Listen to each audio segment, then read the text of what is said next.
podcast Companhia das Letras.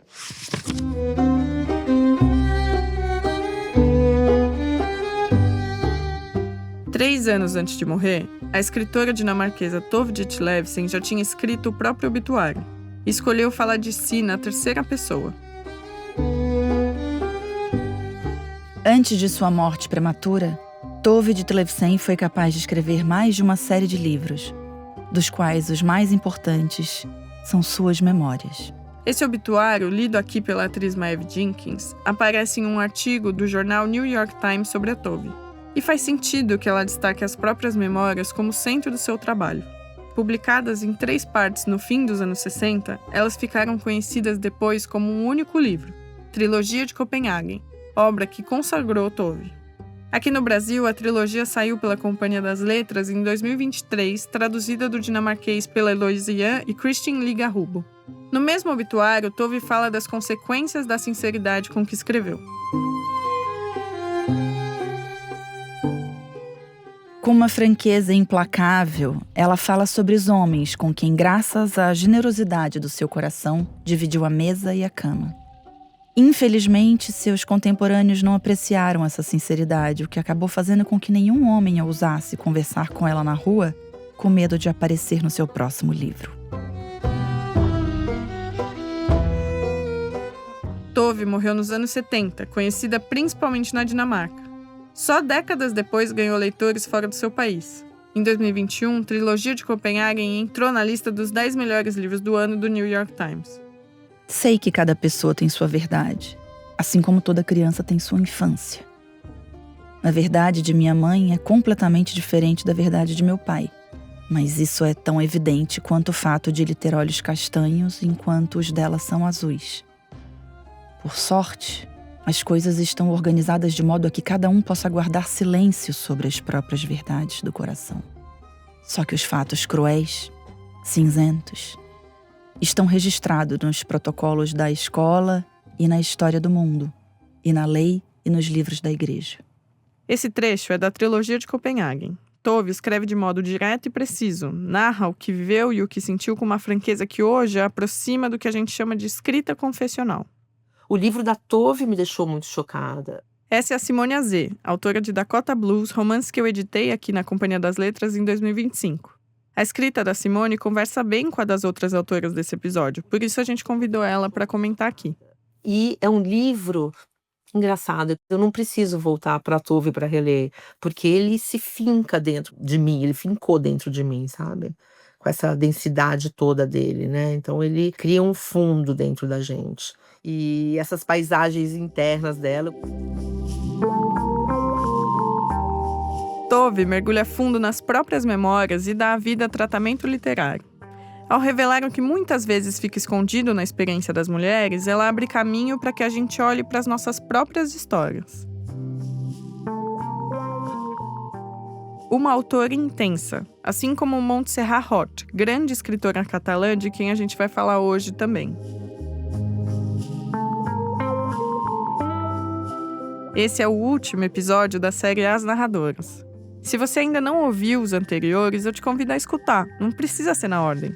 Tem muita história boa de autores fundamentais do século XX que vale a pena conhecer.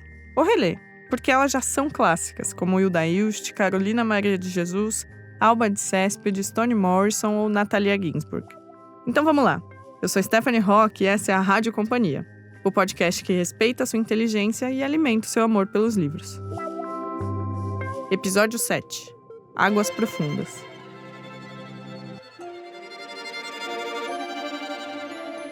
Doze anos depois de sair do país para viver entre Inglaterra e França, Natália decide voltar a Barcelona. Encontra uma cidade em ebulição. A ditadura de Franco está nas últimas e o anarquista catalão Salvador Puig tinha sido executado poucos dias antes do retorno de Natália. Esse é o ponto de partida de O Tempo das Cerejas, romance de Montserrat Roig.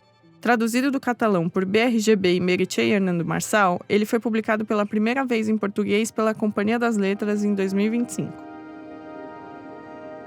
É claro que tio Philip não fazia ideia de quem era Puig Antic. Por que haveria de saber? Ele já terminou seu trabalho nesse mundo e pagava seus impostos para dar longa vida à sua majestade Elizabeth II. mas comentou um pouco por cima que agora encontraria o país um pouco conturbado. Não leu o Sunday Times? Executaram um anarquista? Que forma mais canibal de matar, não é? Todas as formas são canibais, se você pensar bem, mas é que o pobre tio Philip conhecia a Espanha apenas de ouvir falar. Não gostava dos países quentes. Eu prefiro o frio, costumava dizer. Mais um trecho na voz de Maeve Jenkins lendo O Tempo das Cerejas. O romance foi publicado em 1976, um ano depois da morte de Franco, e começa ainda nos últimos dias da ditadura. A história da Catalunha e a história de Natália se misturam. Barcelona não é só cenário, é personagem, tão central quanto a própria Natália. Eu estava lendo sobre a Montserrat depois, e ela tem uma frase que eu gostei muito, que é a seguinte: se existe um ato de amor, esse ato é a memória. Esse ato de amor da Montserrat começa pela decisão de escrever e publicar em catalão, num momento em que o franquismo tentava apagar as línguas regionais da Espanha. O trabalho de lembrar está no centro do livro. Natália volta para casa e revive os acontecimentos políticos, afetos, rupturas. A narrativa alterna o presente da volta a Barcelona com lembranças dos tempos de engajamento político da personagem. O Tempo das Cerejas lê a Catalunha dos anos 70 a partir de diferentes gerações. A gente ouve a tia, o pai, a cunhada de Natália. Enquanto a geração dos pais carrega o trauma da guerra civil e da repressão franquista, os mais jovens vivem as revoluções cultural e sexual dos anos 60 e 70. Eu acho que a gente precisa contar muitas e muitas histórias, muitas e muitas narrativas sobre a nossa memória, sobre a história do Brasil. Simone não tinha lido Montserrat quando escreveu Dakota Blues, mas hoje enxerga pontos de contato entre o livro dela e a autora catalã. Dakota é um romance de formação que acompanha a história recente do Brasil pelos olhos da protagonista Alice, com músicas, filmes e acontecimentos que marcaram quem viveu os anos 80 aqui. Então, o meu exercício maior foi colocar a Alice dentro, andando fisicamente, sensorialmente nesses acontecimentos, sabe? Então, por exemplo, o John Lennon morre, ela tá indo para a escola, ela ouve no rádio e eu trago essa percepção dela, da sensação que ela teve quando ela ouviu no rádio essa morte. No show do Queen, eu entro com ela. Eu acho que o segredo tá no sensorial, de você entrar com a personagem dentro do acontecimento e não deixar que o acontecimento entre dentro da personagem. Então eu acho que trazer emoção para esses acontecimentos, né, do ponto de vista da Alice, eu acho que é uma saída para não ficar distanciado.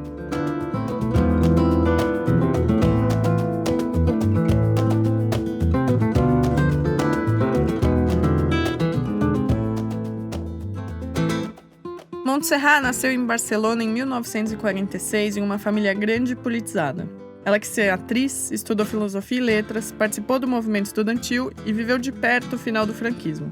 A relação dela com a cidade e com a história da Catalunha é visceral.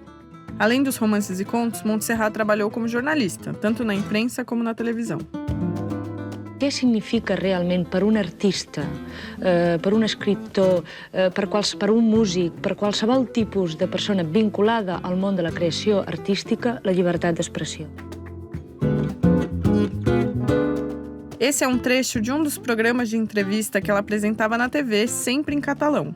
Montserrat ficou conhecida por fazer perguntas difíceis e arrancar respostas inesperadas. Também se dedicou a reportagens longas, como a investigação sobre catalãs deportadas para campos de concentração durante a Segunda Guerra. Há muita gente que morre sem ter olhado nada ao seu redor. Tem um coração insensível. É preciso que vocês aprendam a olhar quando andarem pelo mundo. Natália compreendeu o que ela dizia quando foi embora de casa. À medida que se afastava do seu passado, começava a olhar. As coisas adquiriam um relevo novo e se vinculavam com ela sem aflições. Quem sabe o que fizera, sem que soubesse, durante esses 12 anos fora olhar e agora voltava para se reconectar. Vai saber. Natália, protagonista de O Tempo das Cerejas, é fotógrafa. É uma observadora. Quando volta a Barcelona, percebe tudo como se estivesse ligeiramente de fora. Se antes já se sentia deslocada, agora o exílio aumenta essa sensação de não pertencer. Olha, eu me apaixonei pela Montserrat. A Montserrat, essa volta ao Tempo das Cerejas, né, que é um tema clássico da volta do filho pródigo, né? No caso dela, não existe volta, porque o lugar para onde você volta não é o mesmo e você também não é a mesma, né? Mas me chamou muito a atenção, então, esse olhar novo que ela tem. O livro é escrito em uma narração onisciente, em que os personagens vão se integrando à narrativa. Natália caminha pela Barcelona dos anos 70 recolhendo frases, cenas, gestos e comparando tudo com o que deixou para trás.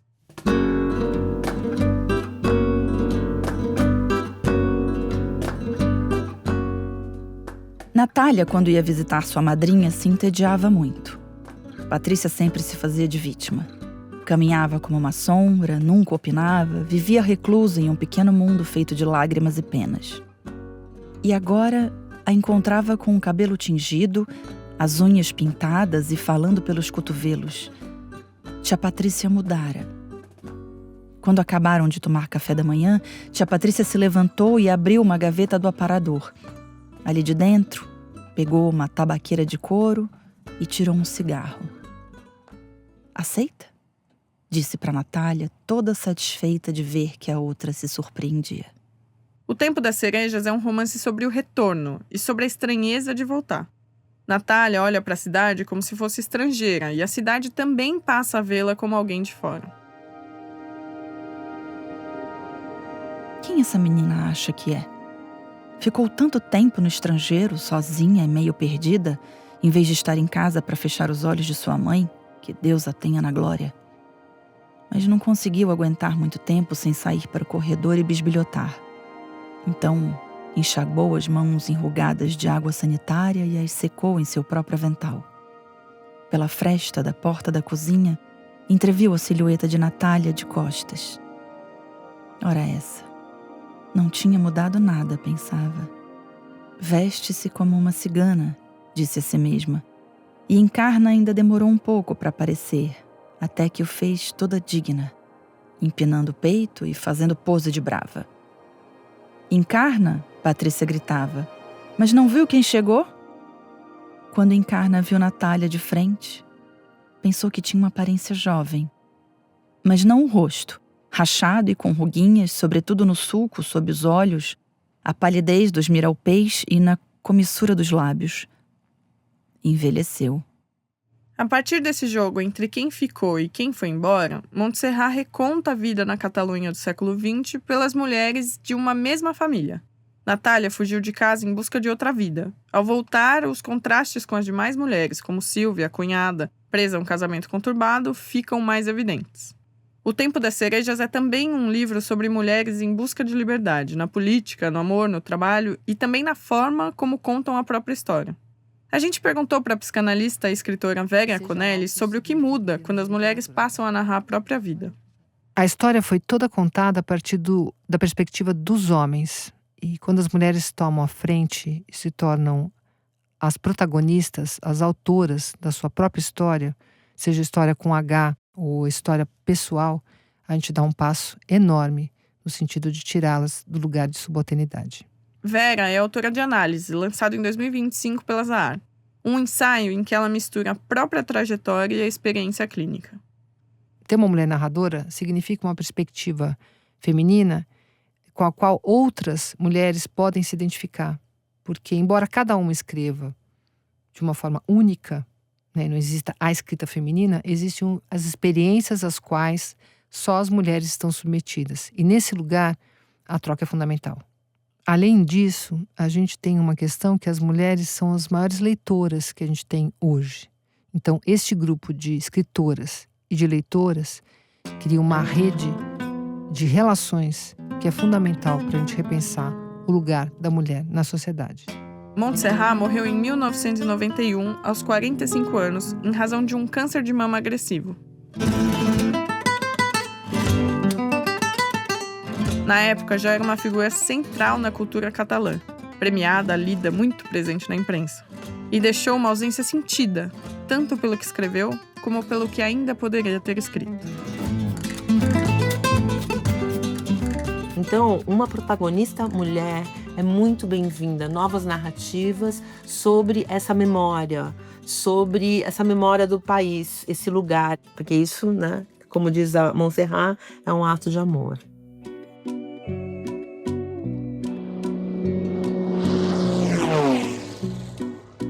Em 2016, o tradutor Michael Goldman estava de férias no aeroporto de Copenhague quando viu um livro de Tove Ditlevsen em destaque na livraria. Ele já conhecia o nome, mas não tanto a obra dela. Comprou o livro e leu em poucos dias. Percebeu que tinha nas mãos um livro fora da curva, que ainda não existia em inglês. Pediu autorização aos herdeiros de Tove, conseguiu uma bolsa do governo dinamarquês e começou a traduzir por conta própria. Era a terceira parte da trilogia de Copenhague. Na Dinamarca, a trilogia saiu em 3 livros, entre 1967 e 1971, falando das 3 fases da vida de Tove. Traduzir os títulos de infância e juventude não era difícil. O problema era o título da última parte, Gift, uma palavra que em dinamarquês quer dizer ao mesmo tempo casado e veneno. Em uma conferência de tradutores, conversando com um colega, surgiu a solução: dependência. Um título que caiu muito bem, porque sugeria a dependência química, mas também a dependência afetiva e conjugal. Dependência narra um período difícil da vida da Tove, quando ela era casada com um médico que a viciou em drogas.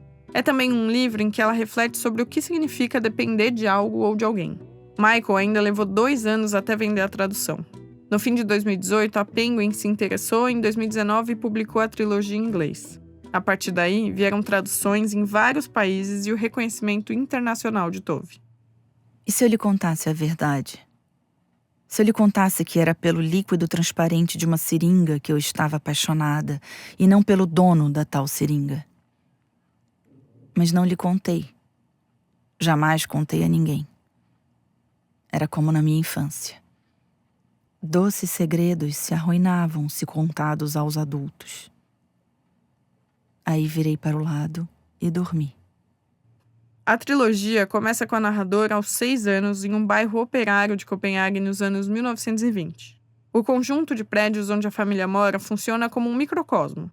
Vizinhos curiosos, conversa de pátio, uma rotina marcada pela falta. O pai é militante socialista e vive em instabilidade. Quando não está desempregado, consegue só trabalho precário. A maioria dos adultos diz que teve uma infância feliz e talvez eles próprios acreditem nisso. Mas eu não acredito.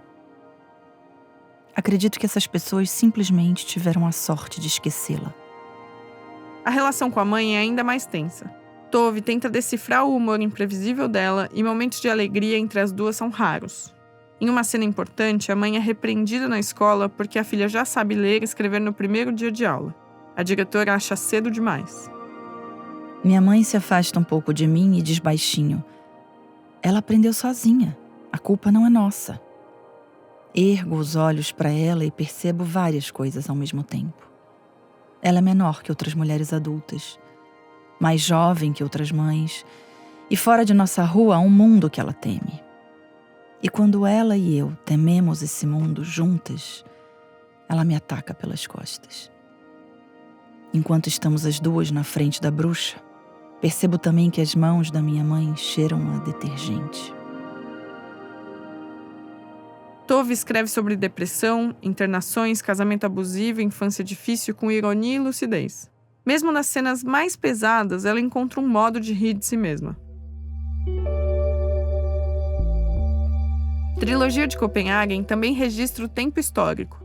As mudanças de costumes nos anos 30, a ascensão do nazismo ali ao lado. Ao mesmo tempo, fala do corpo e da sexualidade das mulheres de um jeito direto, que ainda soa atual. Gostaria de ter um quarto com 4 paredes e uma porta fechada. Um quarto com uma cama, uma mesa e uma cadeira. Com uma máquina de escrever ou um bloco de papel e um lápis. Nada mais. Sim, uma porta que eu pudesse trancar. Nada disso posso ter antes de completar 18 anos e ser autorizada a sair de casa.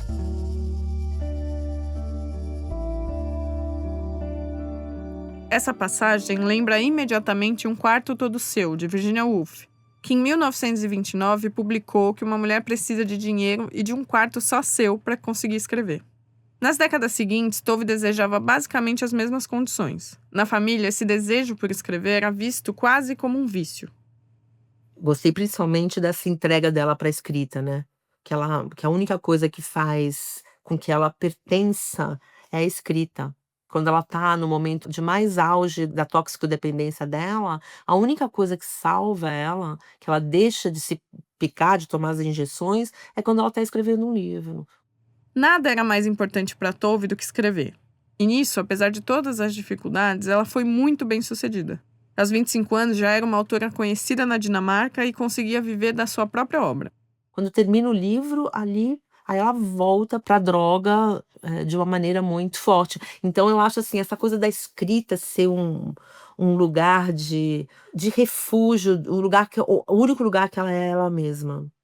Nem na relação com os filhos, nem na relação com todos os maridos, nada disso. O único lugar onde ela é ela mesma é a escrita. E de certa forma, eu me sinto assim também. O único lugar onde eu sou eu mesma é na minha escrita. No momento que eu tô pensando meus personagens e que eu tô escrevendo a história que eu quero escrever. Tove se casou 4 vezes e teve uma relação complexa com os filhos. Tudo isso aparece na trilogia de Copenhagen. Na parte final, a gente acompanha o prazer da droga e depois a queda, Tove isolada, frágil, abandonada. Escrever é uma urgência tão forte quanto a droga. O médico da reabilitação acredita que quase ninguém escapa das recaídas, mas que talvez ela fosse uma exceção, porque ainda tinha livros por escrever. Tove passou décadas indo e voltando de internações, mas sempre retornava à máquina de escrever. Aí um pensamento lúcido me ocorreu pela primeira vez em muito tempo.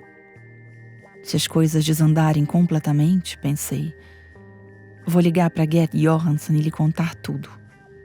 Não o faria apenas por meus filhos, mas pelos livros que eu ainda não havia escrito.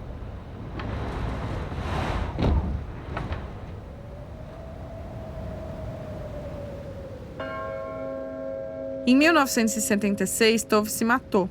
Ela teve uma overdose com remédios para dormir.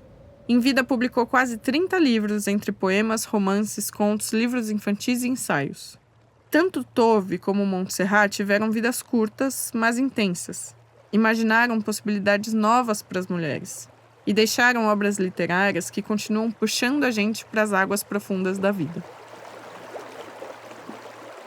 Eu comparei os 2 livros. Se fosse rio, o livro O Tempo da Cereja seria um rio caudaloso, aquele que você se joga. Não é um rio calmo, mas você vai indo de uma forma muito fluida.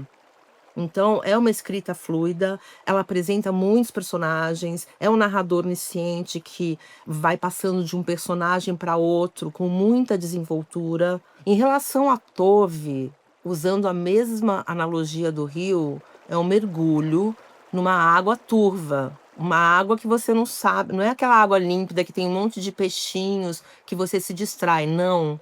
Você mergulha lá e você não sabe o que vai vir. Mas, assim, tem muita beleza nesse mergulho, nessa solidão dela. Então, nesse ponto, nesses 2 rios, eu me identifico um pouco.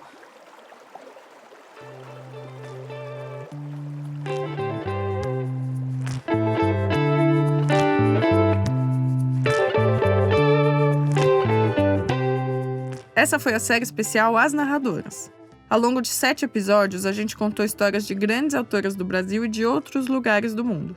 São narradoras que hoje já fazem parte do nosso cânone particular e que a gente pode ler e reler muitas vezes. Aliás, fica a dica para você presentear as pessoas à sua volta que amam livros e literatura. Até o dia 17 de dezembro, ouvintes da Rádio Companhia têm cupom de desconto de 10% na Amazon. O cupom Rádio 10 vale para os livros das 14 narradoras que são tema dessa série. É só usar o cupom Rádio 10 na hora de comprar. Ah, e lembrando, todos os livros e autoras citadas nesse episódio estão listados na descrição. Eu sou Stephanie Roque e fico por aqui. Boas leituras e até a próxima. Reportagem e roteiro de Duda Kunert. Edição, mixagem e trilha de Pedro Pastoriz. Direção e produção da Trovão Mídia.